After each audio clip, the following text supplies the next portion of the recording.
Evan, what's going on, buddy? Thank Jesus. I've never used the Instagram before, so I couldn't give you any advice on it. I was trying to pick my brain. I'm like, man, I can't lose this one. Dude, thank you so much for taking the time today. What a fucking cool movie.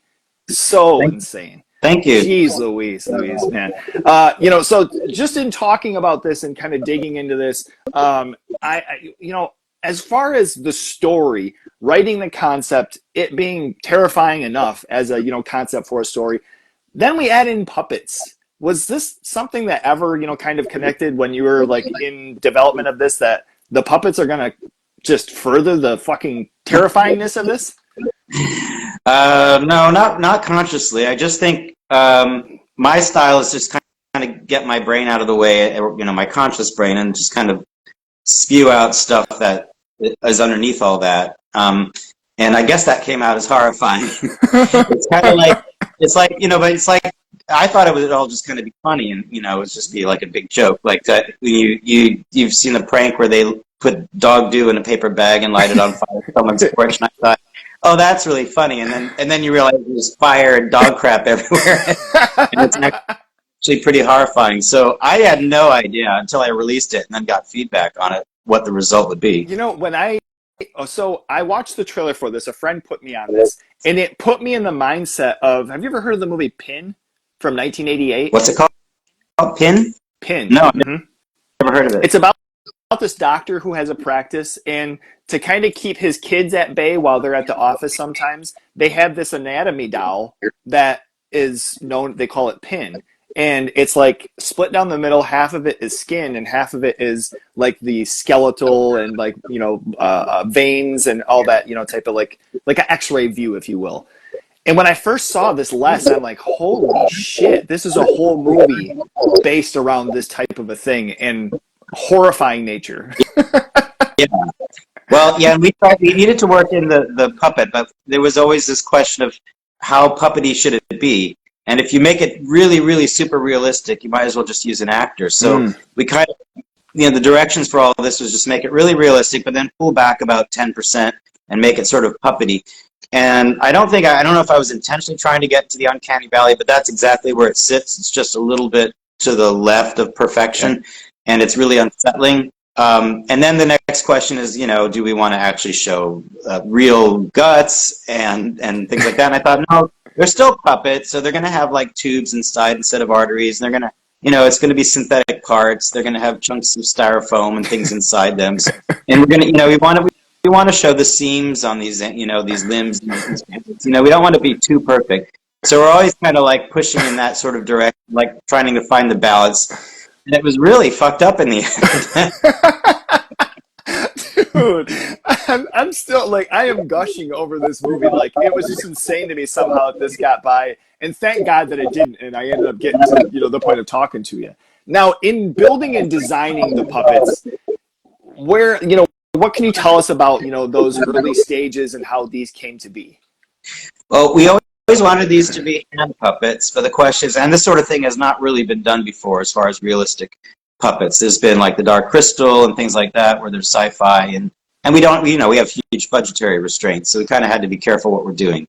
So it was a lot of trial and error, and we realized we can lighten the load. We can just do the head instead of the whole torso, and for the wides, we just have to use somebody in a mask instead of rebuilding an entire puppet. It just became impractical to do all that stuff. So because of all that, we just had to be inventive. But it took years and a lot of different goes at it to kind of find something that looked good and was durable, would stand up to years of use, and was easy for the puppeteer to emote through. Well, I mean, was this like because from my understanding, I mean, you shot in some pretty, like hot weather and, extreme conditions. Were they out of like a basic latex, or was there something different kind of in the mix that helped with the durability? Yeah, it was a foam rubber or foam latex, I think, but we tried silicone, but that's really not durable at all. For Dr. Travers, looks great, tears easily, and it's super heavy compared to the rest. Then we kind of worked with just a shell, a hard shell on which we put like sort of a mask of a puppet for some of the characters. So we tried different things to lighten the weight, to make them durable, and do different mechanisms so the jaw so that it was more symmetric instead of like, you open your thumb pushes the mouth like that. So we tried all sorts of things. And you can kind of, if you know what we did, what we shot in, you can kind of see the evolution. The early scenes were the garage, which was the nursery, and Lollipop Joyland. Those are some of the earlier stuff, and you can really? kind of see. Okay. Yeah, and then it kind of towards the end, we really had the science behind it. The puppeteer and I were on the same page, so it became a lot smoother towards the end of shooting. But that took 7 years. Jesus. Now, in the cast that comes along with this, certainly unique as far as storytelling, the idea, the portrayal of your medium. Was there any direction or conversation as far as these characters that they were portraying, or did they come in and kind of read the lines and give their own life to these characters?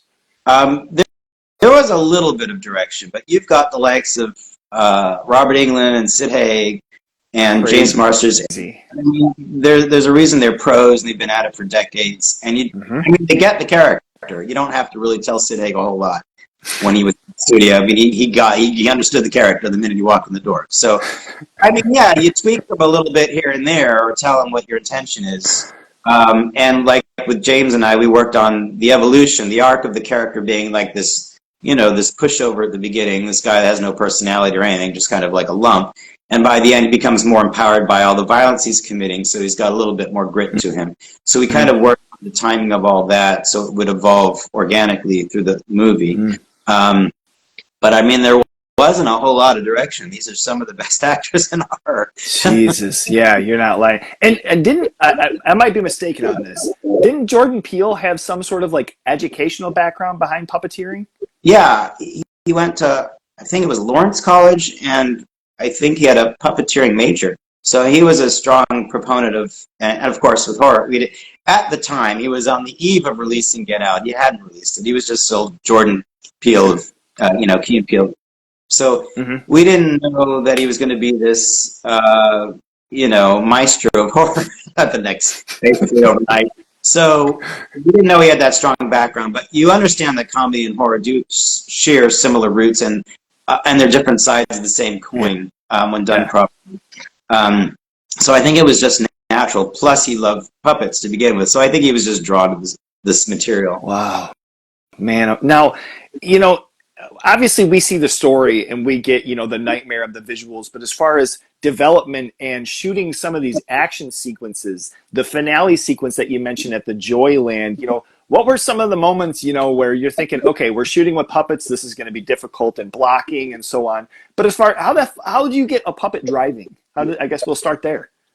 Yeah, I mean, if you had a lot of money, you would just, get one of those trucks that you put the car on top of, and you just shoot it with live background, or you would get one of those big studios now where they have, instead of blue screen, they've got the projecting the digital image, like they're shooting everything like in Mandalorian now with that. But we don't have that kind of money, so we have to use some cheap green cloth behind us and really touch it up with a good visual effects artist afterwards. And so that's basically what you do. You do the best you can in camera when possible, but then a lot of it just isn't possible. You just can't. You can't have a puppet drive a car or actually smoke a cigarette. Yeah. I mean, and plus you had COVID on top of all that, so everyone's got to wear a mask, and so and distance and all that during the time. So it became just super incredibly difficult. But I mean, that's part of the fun of it, is it being an indie filmmaker. You get to take time, and you get to take a few months, because we were ready to roll into the interrogation scenes. And then lockdown started, and so it really, it was unfortunate, but it gave us a few extra months to breathe and think about, more problem solving and work on the set design and the props and all that. So sometimes it helps to have a little extra time to actually think about it. I mean, when you have nothing else, you don't have money, all you really have is creativity and time, then you kind of do the best you can with those. So you were mentioning the early part of production being toward the latter of the movie. What was day one as far as all these years ago in shooting? I think really formally day one would have been the nursery scene.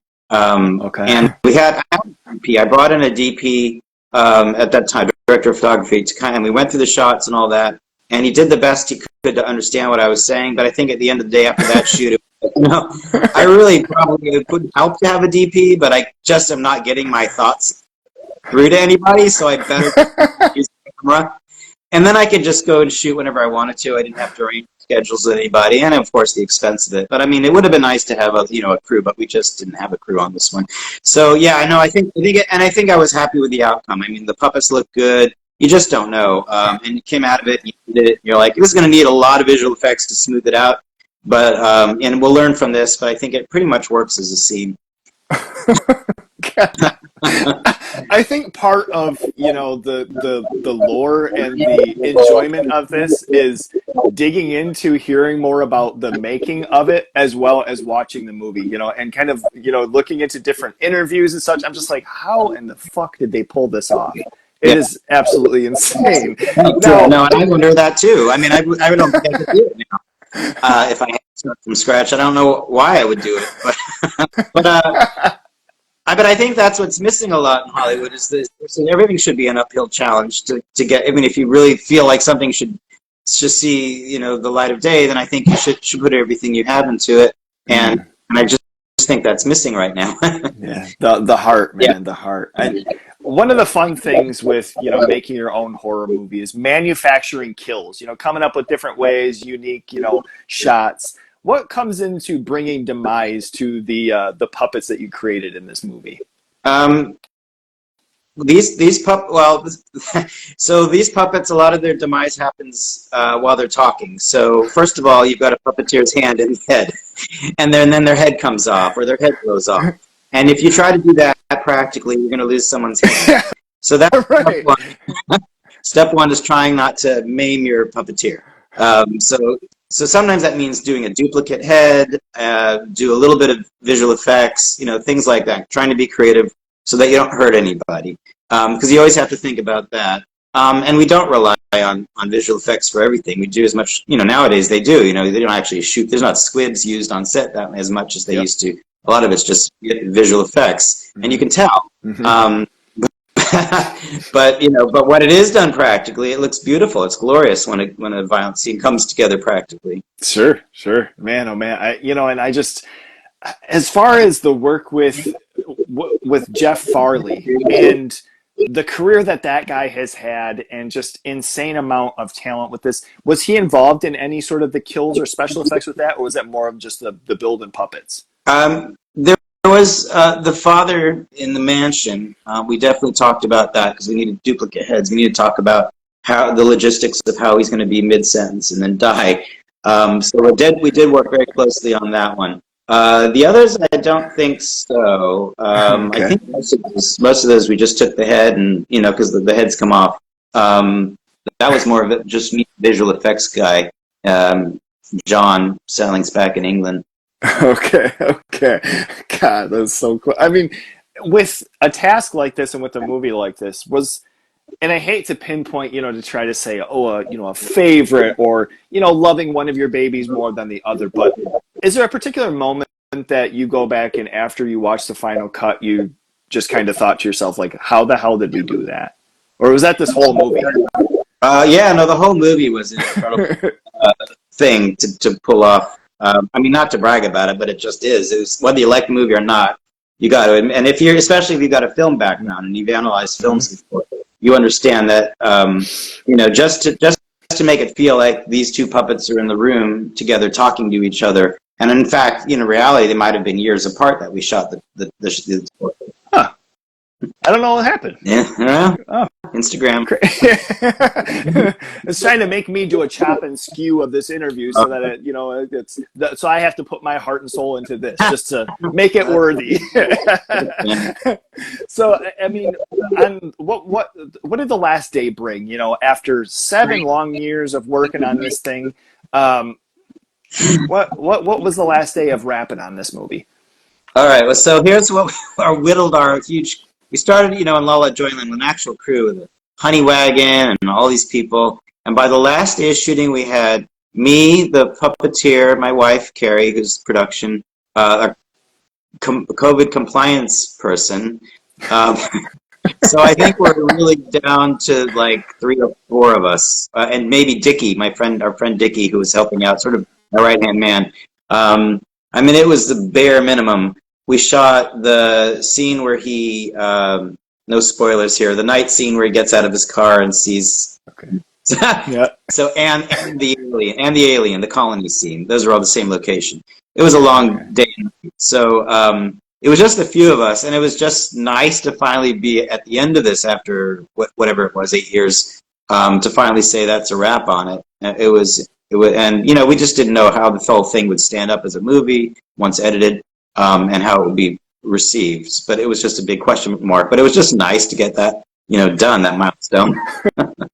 Yeah, I was going to ask, was that something that after all of the time working on that, was that a knowingly like this is wrap day, like day, the final day of it, or did it just kind of feel like you had? No, eventually was. I had this movie choreographed down, scene by scene, shot by shot, so I knew exactly what we were going to shoot on what days and how much time more we needed and all that. So It was all, you had to do it with this sort of movie. You couldn't leave anything to chance. Everything had to be really well calculated. If you're making a movie over years, you have to have it seen in your head and know where all the pieces fit together by the end, or you're just screwed. So yeah, no, the last day was definitely very, very deliberate. We knew what we're doing. We got there when we needed to get there, and we're just kind of washed our hands of it, handed it off to Anchor Bay to distribute it. That was something else I thought was awesome too when I started up the movie, and Anchor Bay's logo's on there. I didn't even know that they'd come back to start production or anything like that. I used to love those DVDs. I have a ton of them still. Yeah, it's two guys that were with Anchor Bay in the past, or at least one of them was with Anchor Bay in the past. And they've just revitalized the company with the same kind of, mindset of finding these movies. I mean, like I'm the same. I grew up with all these horror movies. I mean, some of the biggest titles in horror were on Anchor Bay. Yeah. I mean, no doubt. Yeah. I mean, I'm just, we're just happy to be associated with it. It was a no-brainer when they approached us. Wow. And initially, because it's different than, obviously it's been years since they've released stuff, but it was different than a little bit of like the old school introduction title. And so I was like, did they make this like have like an animation of it being like kind of like a silly thing? But no, it's actually, they're back. I didn't know. Yeah, they're back. Yeah, I was so happy about it. Yeah. Wow. Wow. Well, look, Evan, this has been awesome. I really appreciate the time. This has been a beautiful thing. I have been trying to, tell as many people as I can about this movie because I had so much fun. It is ridiculous, and will there be any sort of a physical release? I don't want this to be, if that's something that's kind of being discussed, then don't worry about it. But it's gone through its theatrical run for a couple, limited theatrical for a couple months. It's on DVD and Blu-ray. Throughout, you just have to look, for it. Target, Walmart, have it online, and some smaller. Oh, shit. Yeah, it's out there. The Blu-ray's got a sleeve, and it's got some behind-the-scenes stuff and interviews and a commentary that Carrie and I did, and Danny, the puppeteer, did. So yeah, it's out there. It's limited on Amazon. You can look on Amazon. There's some sellers, but they're still waiting to restock it because it sold out pretty quickly. Oh, but man. you can't find it. It's out there in the U.S., and we're anticipating international will start getting out there in March. Wow. Man, that's so... Like I say, I was just introduced to this movie 5 days ago, 6 days ago. A friend of mine was reviewing it on here. I saw the poster that you have in the back, and I'm like, what the fuck is that? Dude. Yeah, this is I love, because this, I don't know, if you're paying attention, you'll see a lot of references to 70s and 80s horror and sci-fi movie, because Sure. our protagonist loves that's why we have the big names in horror. He loves the horror genre. He's got them on his walls in his bedroom. So I went back to the actual Poseidon Adventure poster from the 70s. And they put the actors there and their names, and I thought, let's not put the actors' faces. Let's put the puppets that the actors are playing, and then their names underneath. So that's kind of a, like a tip of the hat to the Poseidon Adventure, which I saw in the theaters when I was growing up. Oh, dude, that is so awesome. Well, look, I mean, you're invited anytime, whenever you have something else that's coming out here. In the meantime, I am here to promote Abruptio. I'm so excited about this. It's excellent. And I'm going to go and buy a copy. I had no idea, so I'm off to do that, my friend. Thank you. Get the Blu-ray. It's interesting commentary. Sick. I absolutely will, man. Thank you so much for the time once again.